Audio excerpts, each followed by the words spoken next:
नमस्कार मित्रांनो, एखाद्या घरचा कर्तधर्ता व्यक्ती जेव्हा त्याची दुर्दैवाने मृत्यू होतो, त्याच्या मृत्यूला 13 दिवस होताच नव्हता त्याच्या मित्रमंडळीपैकी, त्यांच्या नातेवाईकपैकी आणि फायनान्स कंपनीवाल्यांचे हात पुढे होतात. ते कशासाठी? तर त्यांनी दिलेले पैसे मागण्यासाठी. त्या कुटुंबावर जे दुःखाचं डोंगर पसरलेलं आहे त्याची कोणालाच काही पर्वा पडलेली नसते. प्रत्येकाला आपले पैसे कसे मिळतील ह्याचीच चिंता लागलेली असते.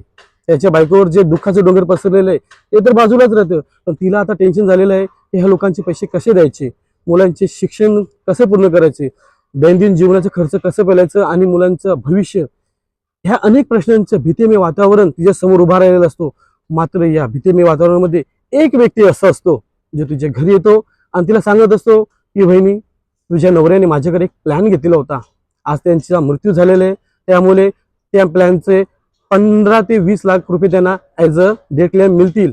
तुमच्यावर दुःखाचा डोंगर पसरले असल्यामुळे तुम्हाला घरातनं एक पाऊल बाहेर पडता या सर्व मी डॉक्युमेंटेशन तुमच्या घरच्या घरीच करणार आणि विदिन 1 महिन्याच्या आतमध्ये तुम्हाला ते पैसे तुमच्या अकाउंटवर मी मिळवून देणार.